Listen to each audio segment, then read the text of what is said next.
এখন আমি যে বিষয়টা বলবো সেটা হচ্ছে মৌনী অমাবস্যায় হয়ে উঠুন ভাগ্যবান। মৌনী অমাবস্যা কি এবং কি করা উচিত এই দিনে ভাগ্যকে ফেরানোর জন্য। মাঘ মাসে এই অমাবস্যা হয়, মৌনী অমাবস্যা। পৌরাণিক মতে এই দিনে ঋষি মনুর জন্ম হয়েছিল, এই কারণে একে মৌনী অমাবস্যা বলা হয়। হিন্দু ধর্মে মৌনী অমাবস্যাকে বিশেষ মান্যতা দেওয়া হয়েছে।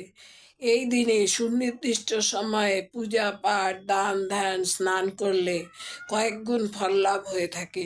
জীবনের দ্রুত পরিবর্তন সাধিত হয়। কথিত আছে দাপর যুগ থেকে এই তিথির প্রচলন হয়ে আসছে। এই কলিযুগেও সাধু সন্ন্যাসী, যোগী, গৃহী সকলের কাছেই মৌনী অমাবস্যা তিথি অতীব গুরুত্বপূর্ণ এবং গ্রহণযোগ্য। ব্রহ্ম মুহূর্তে স্নান সারতে, বিছানা ত্যাগ করতে হবে। কোনো শুদ্ধ প্রবাহমান জলাশয়ে যেমন সঙ্গম, নদী, গঙ্গা, পবিত্র জলাশয়ে স্নান করুন এবং এই মন্ত্র উচ্চারণ করুন: ওং নমো ভগবতে বাসুদেবায় নমঃ, ওং নম শিবায়। উক্ত জলাশয়ে স্নান সম্ভব না হলে গৃহে স্নান করুন। সম্ভব হলে গঙ্গা জল মিশিয়ে নিন। মনে রাখবেন, এই দিনে গঙ্গার জল অমৃত সমান হয়ে ওঠে।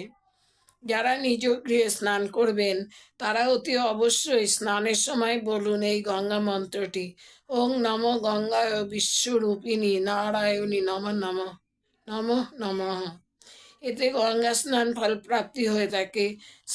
স্নান সম্পন্ন হওয়ার পর পূজা পাঠ সমাপ্ত করে দান কার্যে ব্রতী হন। মনে রাখবেন, ওই দিন সকাল 11টার মধ্যে দান পর্ব সুসম্পন্ন করা বাঞ্ছনীয়। এতে অধিক ফল লাভ হয়। কি কি দান করবেন? কম্বল, বস্ত্র, তেল, ঘৃত, তিল, দুধ, চিনি, সবজি। এই দিনে গোমাতা, কাক, কুকুর সহ অন্যান্য পশু পাখিদের ভোজন করালে পিতৃ আশীর্বাদ লাভ হয়ে থাকে। এই দিনে গৃহে বিষ্ণু, মহাদেব, মা লক্ষ্মী এবং মা কালীর পূজা অনেক মহত্বপূর্ণ। এই দিনে নানা শুভকর্ম সংগঠিত করলে গৃহস্থের অধিক মঙ্গল সাধিত হয়। অমাবস্যা তিথি পিতৃদেব সম্পর্কযুক্ত, তাই এই দিনে পিতৃপূজা ও পিতৃতর্পণ অত্যন্ত মহত্বপূর্ণ। অমাবস্যায় চন্দ্র এবং সূর্য একই রাশিতে অবস্থান করে। এই দিন সন্ধ্যায় তুলসী ও পিপল গাছের নিচে সর্ষের তেলের প্রদীপ জ্বালুন। এতে পিতৃকুল ও দেবকুল প্রসন্ন হন, গৃহে শান্তি আসে, দারিদ্রতা দূর হয়। সন্ধ্যায় শনিদেবের মন্দিরে সর্ষের তেলের প্রদীপ জ্বালুন এবং কালো তিল, লোহা, নীল পুষ্প, কালো কাপড় অর্পণ করুন। শনিদেব অতি তুষ্ট হন এতে। এই তিথিতে চন্দ্র দর্শন হয় না। চন্দ্র হলেন মানুষের মনের নিয়ন্ত্রক।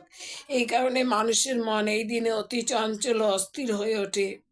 অনেক সময় কথাবার্তা সংযম হারিয়ে ফেলে অনেকেই।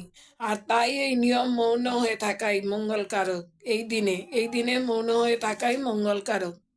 যদিও এটা সবার পক্ষে সম্ভবপর হয়ে ওঠে না, সেক্ষেত্রে মুখে লাগাম দিন, কথা কম বলুন এবং ভেবেচিন্তে কথা বলুন। আপনার চঞ্চল মনে অহরহ নানা ভাবনার উদয় হবে, তাই সাবধান। এই দিনে শুদ্ধ আহার করুন। সম্ভব হলে সারাদিনে দুবার ফলাহার করুন। মনে শুদ্ধ ভাব জাগবে, দুশ্চিন্তা দূর হবে। কটু কথা একদম বলবেন না। মৌনী অমাবস্যা বিশেষ মহত্বপূর্ণ। এই দিনে জপ তপ, পূজা পাঠ, দান ধ্যান করলে আশাতীত ফল লাভ হয়ে থাকে।